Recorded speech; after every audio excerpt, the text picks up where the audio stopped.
Je suis Anna, l'auteure du blog Apprendre les bonnes manières. Je suis ravie de vous retrouver aujourd'hui pour cette nouvelle vidéo. Aujourd'hui, il va être question de vocabulaire.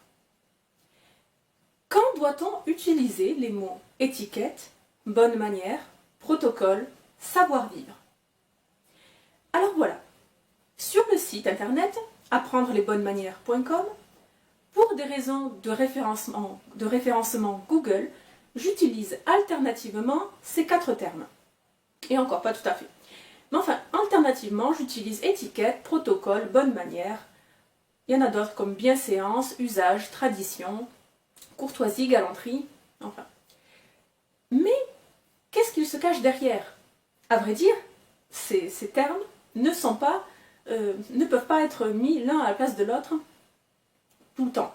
Parfois on peut, mais à vrai dire, chaque terme est bien précis et désigne une réalité concrète. Et c'est ce que nous allons préciser aujourd'hui. Alors voilà, il existe différentes grilles de lecture pour définir ces termes. L'une d'entre elles, celle qui spontanément nous vient en tête, définit comme le protocole, par exemple, voilà. Le protocole s'adresse pour tout ce qui est institution, pour tout ce qui est formel. Donc quand on parle d'institution, tout ce qui est très formel, tout le codex des mondanités à un certain niveau, tout ce qui est très cérémonieux, pour diplomate, président, ministre, voilà, gouvernement, on dit qu'il s'agit du protocole. Bon. L'étiquette, quant à elle, ce nom renvoie selon la légende, à la cour de Versailles, à la cour de Louis XIV, et à ce moment-là, donc, il y avait de très belles pelouses, et Louis XIV voulait préserver ces belles pelouses. Il ne souhaitait pas que les gens marchent et piétinent l'herbe. Il a donc fait mettre des petites étiquettes avec écrit « Prière de ne pas marcher sur les pelouses ». Et voilà, et de là vient le nom donc étiquette, et effectivement, après, toute la cour du roi se pliait à l'étiquette parce que tout était extrêmement codifié. Enfin voilà, voici la légende. Donc, on associe le mot étiquette à ces espèces de règles pour la cour des rois, très figées, presque très drôles. Tellement elles sont, on s'imagine toute une révérence avec une gestuelle impossible et voilà, très caricaturale. Bon. Quant aux bonnes manières, nous associons les bonnes manières avec le relationnel au quotidien, plutôt l'éducation des enfants. Voilà, on va enseigner le bonjour, merci, pardon, les mots magiques. Et on dit que les bonnes manières, c'est plus pour peut-être le quotidien, notre relation avec la voisine, avec la collègue de travail, avec le commerçant. Bon, voilà. Mais en fait, ce n'est pas cette grille de lecture que je vais retenir. Il y en a une autre qui me semble beaucoup plus juste. Alors, la différence entre étiquette, protocole, bonne manière. Chacun de ces mots répond à une question concrète. L'étiquette précise le comment. Le protocole répond à la question quand.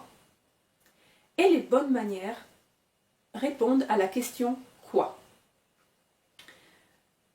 Lorsque je rencontre une personne, je rencontre voilà, une connaissance, les bonnes manières me disent quoi faire. Je vais saluer. Voilà, je ne vais pas ignorer la personne. Je vais saluer, ça crée du lien social, c'est bon tant pour elle que pour moi, ça fait de ce monde un monde meilleur, ça sociabilise. Voilà.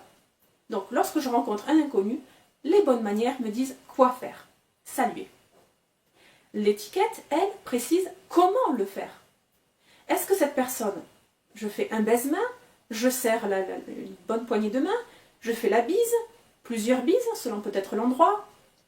Est-ce que j'enlève mon chapeau, j'enlève mes gants? Est-ce que je souris? Est-ce que je fais la révérence? Etc. etc. Voilà, l'étiquette précise comment saluer telle personne.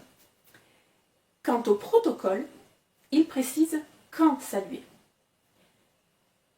C'est-à-dire, est-ce que la personne est plus âgée que moi? Est-ce qu'elle a un rang hiérarchique supérieur, inférieur? Est-ce un homme, une femme?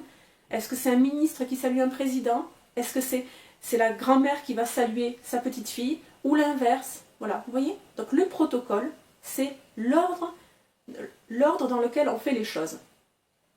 Qui s'adresse à l'autre en premier? Qui répond? Voilà. J'espère que cet exemple vous aura un peu éclairci. En tout cas, j'aime bien cette précision du comment, quand, quoi.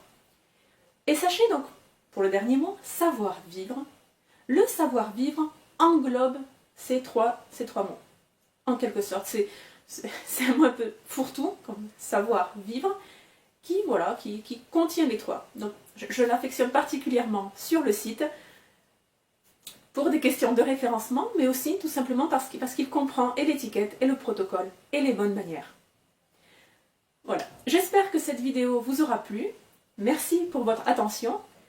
Si vous avez des questions, n'hésitez pas à me les poser sur le blog ou dans les commentaires ci-dessous. Et je vous dis à très bientôt pour une nouvelle leçon de savoir-vivre. À bientôt, au revoir.